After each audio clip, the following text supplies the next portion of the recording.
Yeah, can. All right. Look, 2-0 up and 3-2 up. How frustrated are you by the fact you've not won that match?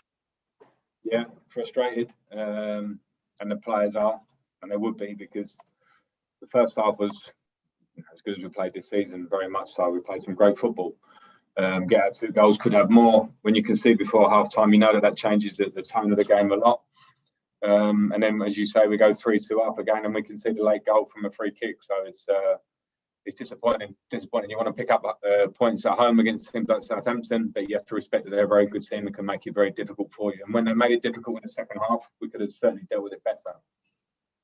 Look, let's deal with the positives. 2 goals for Timo Werner, his first in the Premier League. Were they both something to admire? Yeah, really good individual goals in terms of how he made them for himself. Looked sharp. Our combination play in the first half was really sharp. For Timo to get those goals would be great for him in terms of getting his confidence in terms of the first Premier League goal. So really pleased we'll see a lot more of that from him. Unmute yourself, Ian. You're still on mute. Sorry. Last one, please. How concerned are you, though, particularly about the manner in which you conceded the second goal? Yeah, I mean, mistakes will always concern you. It was a situation we should have clearly dealt with in much more simpler terms. And then you give them a goal and you make it 2-2. So, yeah, if you're going to concede those kind of goals, doesn't matter how well you want to play in periods of games, it's something that we can't have in our game. Liam Twomey. Hi, Frank. We've seen a few kind of late equalisers at Stamford Bridge over the last sort of year and a bit. When you're trying to see out a game as a team when you're with a narrow lead, is that something you can specifically prepare for in training? Are there things you can do, or is it just about dealing with it in the moment? Yeah, there's certainly a game management element of it in the game. Where you want to be able to see out a game and kill it off. I think we turned the ball over that led to a free kick, and then it's the second ball. So there are a lot of elements to it. You can recreate that in training. You can talk about it a lot, but it's disappointing, obviously, when it happens. Nick Pewell. Hi, Frank. I know, obviously, it was a chance for Kepa to get back in and show what he could do. He obviously made some good saves there. I think clearly, whenever a keeper makes, whenever there's a goal that there's mistakes, the keeper's going to get a bit flack. Do you think he's mentally strong enough to just cope with all of that? Because, obviously, it's anyone who has a difficult time of form, it's obviously tricky for them, isn't it? But is he strong enough just to kind of forget all of it and just keep on keeping on? Well, yeah, he has to be strong enough. That's part of the job that we're in when you're playing top level elite sport and all eyes are on, and how competitive it is. We know that, and the goalkeeper, their role means that they have to really deal with that in these sort of moments, and that continues with Kepa. He has to deal with that. He'll feel the support of myself and feel the support of his teammates, and it's unfortunate because he did make a couple of good saves today. Of course, when you're a goalkeeper, typically people will judge you on other moments sometimes as well, but he has to keep working. There's only one way through those kind of periods, and that's work and to feel the support around him. Larkin Selma. Hi, Frank. From the outside, it kind of seems like this 4-2-3-1 is the sort of plan A for you these days. I just wanted to talk about that. And is it sort of something you continue with and get better at doing, or is it a case of, if you do concede too much goals, you have to go back to the drawing board a little bit? I don't think it's the conceding goals in relation to the shape of the team. Of course, we've changed the shape of the team, and I have to make those decisions on personnel that we have around and trying to get the best out of the personnel in the team. So that's something for me to think about all the time. It doesn't mean that we're dead set on playing in that formation, and there can be changes and tweaks to it as we go along. But yeah, it's something that we need to continue working on. It is a change.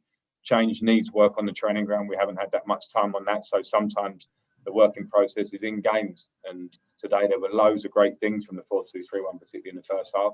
And in the second half, I wouldn't blame the shape of the team. It was more that we didn't deal with the fact that Southampton were really keen to put us under pressure our own half. We had to miss out their press. We didn't miss it out enough. And that meant that we could turn the ball over our own half, which is, irrespective of shape, is always going to be a problem. Sandro Sabanza. Hello, Frank. I want to ask you about goalkeeper situation. You spent about 215 million euros during this summer transfer window, but goalkeeper link still remains as the weakest link. So how are you going to rate Kepa's performance today? Do you think he's guilty in this case? And what's going to happen when Mendy returns?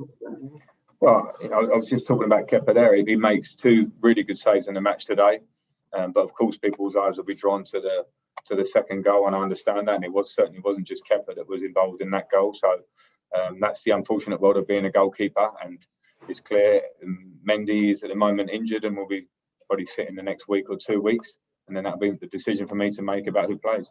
Okay, last question in this one, David. Frank, it was a kind of a surprise the way Southampton bossed the second half, and you've described it in technical terms. But is there a more kind of overall reason that your team got kind of bossed and dominated for much of the second half? Is it the difficulty of trying to blend in new players? Is it I don't know. I mean, it just was a surprise that they were clearly the better side throughout the second half. Yeah, no, I agree that they were the better side, and on the flip side of that, we were much the better side in the first half, where I think we probably could have put the game beyond Southampton with more goals, and of course we concede late on, which can happen. But yeah, I think I just explain it before. I'm not talking about personnel. I don't want to get on the one about personnel, because the second half was pretty clear cut for me. They wanted to put us under pressure on half. I felt that we tried to make too many short passes in our own half, which gave them the possibility to try and win it back there. And the message was for the players to miss that out. I don't think we missed out their press enough.